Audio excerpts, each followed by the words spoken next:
A federal appeals court has denied the Trump administration request to further delay the enlistment of new transgender service members in the armed forces. So you know what that means. January 1st, the military is going to be able to recruit transgender people. Yay! Because they've been doing it all along. Their genitals are none of your business. Who the fuck cares what somebody has between their legs? It has nothing to do with you unless your face is buried there, you know? Exactly. You get an opinion if you're fucking them.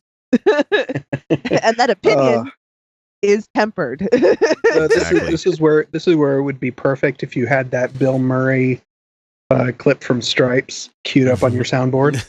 I love Stripes. Which one? This is my rifle. This is my gun. Oh, I was gonna say I wish I was a loofah, but Wait, wasn't that Full Metal Jacket? This is my rifle. This is my gun. Oh no, it was a different one from Stripes. Never mind. But I have heard from several service members that the most accurate representation in movies of being in the military is in the Army now. So the Pauly Shore movie. Yep. They're like, that's it. I'm not surprised. For the hours and hours of nothing that you do and shit work that you do. Yeah, I'd imagine so. Hurry up and wait. I hated that shit. Oh my God, I hated that. I had a whole solid couple of weeks just doing basic camp when I was in Fort Knox, which was trying to catch up on 2 years of ROTC I missed out in college. And I'm like, nope, this isn't for me. Definitely not for me. And so it was a whole bunch of hurry up and wait. And so much of that. Oh God. I don't know how people do it. It's awful. I don't know how people serve in the military because it is tenuous. I'm not tenuous. It is so tedious. There you go. That's the word I'm thinking of. The majority have a bad time. Like it is a negative impact on their life for the most of them. Like I know studies have shown this. Guys, this isn't just me claiming from anecdotal evidence. I was reading about the experience, and it's not good. It's not good, especially if you're a woman. I don't want to say don't join. Actually, you know what? More women join. You can make it better. They probably Men, stop joining the military. Men, you're done. You're great, but stop joining. You don't need to anymore. Just women. I'm pretty sure there are enough men in the military. I had a very, very light experience with the military. There were people there that were not there as cadets, but were there as actual privates at Fort Knox that were getting the full bore of what was going on with them. And those guys looked beat all to hell. I mean, we were there as officer cadets, so it's not really like we're treated that badly or anything. But still, when I got back home, I still had nights where I woke up in cold sweats of, oh shit, this drill sergeant's going to be here in a minute. Oh, it's not 5. It's 5:30 in the morning, and I don't have to be awake right now. I can go back to sleep. It's like, I miss PT. I miss PT. Oh man, it fucks with you. They break you down just to build you back up again, and it's even more so for the enlisted guys. And I felt so bad for those folks because every once in a while you'd get one of our asshole herpty-derps walking into a building and still have your cover on, and people like the cadets, all the privates are like, "Take your cover off. You're gonna get smoked. You're gonna get smoked. Take it off." Nothing would ever really bad happen to any of us. But I used to joke because I used to work for the National Guard as a contractor, and I used to joke that I would steal covers, which is the hat, guys. By the way, it's a hat. If you're not familiar, it's the hat. I used to joke that I'd steal their cover, and then they'd just stand at the door, looking at the window outside, going, "I can't go outside." And to this day. When I was on the campaign, I walked into the Capitol and I saw a service member, Army soldier, standing there, and they looked like dick soup. Like their pants looked shit. Their uniforms just all fucked up. I'm like, that's a goddamn officer. I was gonna say it's got to be an officer. Yeah. Full bird colonel. It's like, knew it, fucking knew it. Officers always look like dick soup. Yeah, you want to talk about an organization that has every aspect of your daily routine down to a fucking like a actual routine in science. That the military, if you are not good at adulting, the military is right for you. They will teach you how to adult at gunpoint. Well, yeah. Well, is it the healthiest a certain kind of adulting? Yeah, it's not really the healthiest form of adulting. No. Self-care Not involved in real that. world adulting. No, but they'll at least teach you how to have like proper like grooming habits. And how to make your bed. You know, they'll give you that. Unless you're a woman of color, and then your natural hair is apparently unacceptable. Yeah. Well, we don't know what to do with it. I'll never forget the one time the guys tried to shave the night before and tried to let it pass in the morning. Nope, that didn't work. they can take a fucking micrometer out and measure your stubble and they'd be like, "You didn't shave this morning, did you, Private?" So anyway, I don't know why anybody would want to do this, but if you're a trans member that wants to join the military, you're not going to be told no anymore. Goddamn, you're brave. And that's bravery. Even if I know that's the reasoning behind it is not for you guys to get TRICARE to get the procedures done or anything like that. Like the Trump administration seems to think it's going to be, seem to think, or the GOP seems to think that's the reason that you're doing it. Which in any case, you're serving the goddamn country. You're entitled to fucking health care. You know? Yeah. I don't care if that is why you want to do it. Exactly. Not really. No. So this came up from the ACLU. They had a case, Stone versus Trump. The trial court prohibited the government from implementing Trump's unconstitutional ban on transgender people serving in the military, which he released on 3 tweets. If you remember that happening, I do remember. And the military went, "What the fuck? What the fuck? What the fuck?" Pentagon's like, what? We don't take orders from Twitter. No, this isn't how we do things. We do things methodically and inefficiently, god damn it. And to the most amount of fucking money we can spend on it too. Every goddamn thing. So the senior staff attorney with the ACLU LGBT and HIV project had this as a reaction. "We are happy that the court saw through the government's smokescreen and rejected its request to further delay the policy allowing transgender people to enlist.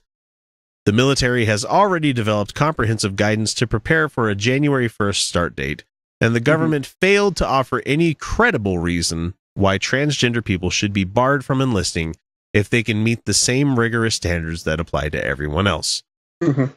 Yeah. What I love most about this is the military, the Pentagon was already going through their review, and they had pretty much finished it when this order came out. But they kept going. Yeah. Like they knew this wouldn't hold up. They knew it wouldn't work. So they just kept going quietly. So as soon as the order came down, they're like, "Yep, we're ready." Because here's the thing. The machine needs new meat for the grinder. And they're not getting enough of it from college students anymore. No.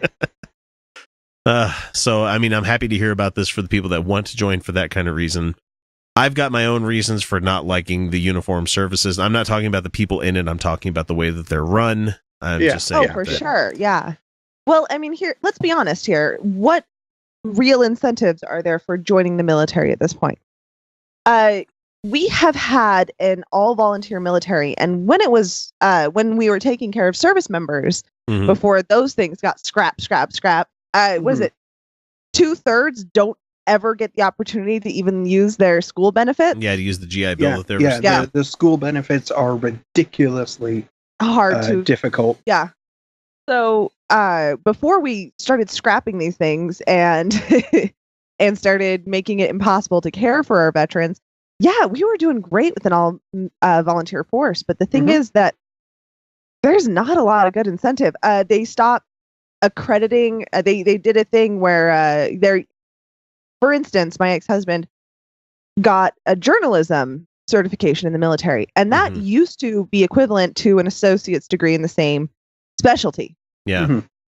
That doesn't count anymore. So now their journalistic qualifications are lower. They said that they don't have to meet standard accreditation for that. So now it's just push them through. It used to be a much longer time in training getting that certification. Now it's much shorter. And so I've read the base newspaper. It's really just, teenagers could write that. Yeah. It basically is. Yeah. He got out of that training, and when he got in, they told him, you'll be able to be a journalist, stuff like that. No, it's not true. And those credits were so bad he couldn't even count them as English credits. They were all elective credits in college. That's how bad they are. That's ridiculous. It's bad. It's really bad. There's not a lot to get out of joining the military anymore. You don't even get college credit for your training the way you thought you're told. It's really rough out there, guys. Like, so I mean, ultimately, to put a fine point on it, we're happy that you guys, you people, not you people. That's even worse. That everyone can join the military. Folks, if they want to join the military, they can join the military. And I can understand why some people that is the only option you have open for you. And I can understand wanting to join out of a greater cause, you want to serve this country kind of thing. I can understand that. Join too. Most people join because they want to do the right thing. They're trying to do something good in the world. And I appreciate that. There is a lot of good that can be done. And I've met numerous people where that's the only job that was open to them wherever they were living at the time. Because if you're growing up in coal country right now, guarantee you you're not going to get a job doing coal.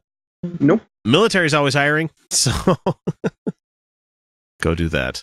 So I'm glad all of you folks are able to have the same right as us normies, and I'm not saying that your guys are not normie. I'm just saying, it's hard to step on the minefield sometimes. I'm just saying that I'm glad that basic civil rights have been upheld in your people's corner. So there we go. It's just, go ahead and join if you want. I'm not going to be exercising that right myself. Actually, I think I'm too old finally. So I'm still young enough. But I can't run I can't run a mile in under some odd minutes. I don't even know anymore. Maybe I could. I probably could. I don't want to. That's the important thing. I could do that, but I don't want to. Go run 2 miles. Why? Is the car broken? Our president doesn't even have to run 2 miles. He gets in a golf cart and just rides around everywhere. Meanwhile, a semi-truck blocks. Do the presidential fitness test anymore? No. Because all the presidents before had to, just out of tradition, did the presidential fitness thing, right? Like, they could do so many pull-ups, push-ups, right? The hanging, what the fuck was it? The hanging arm extent? Yeah, stretched arm hanger, yeah. You can do one pull-up. And I used to do it before I hit puberty. I never got that one. Easy. I did get the presidential thing for high grades one time. I was like, oh, that's pretty cool, But it was signed by Bill Clinton. I mean, who the fuck wants that? I mean,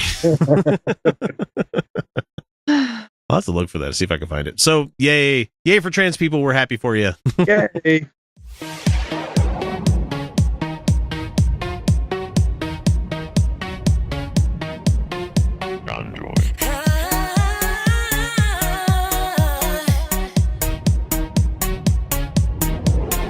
Galaxy.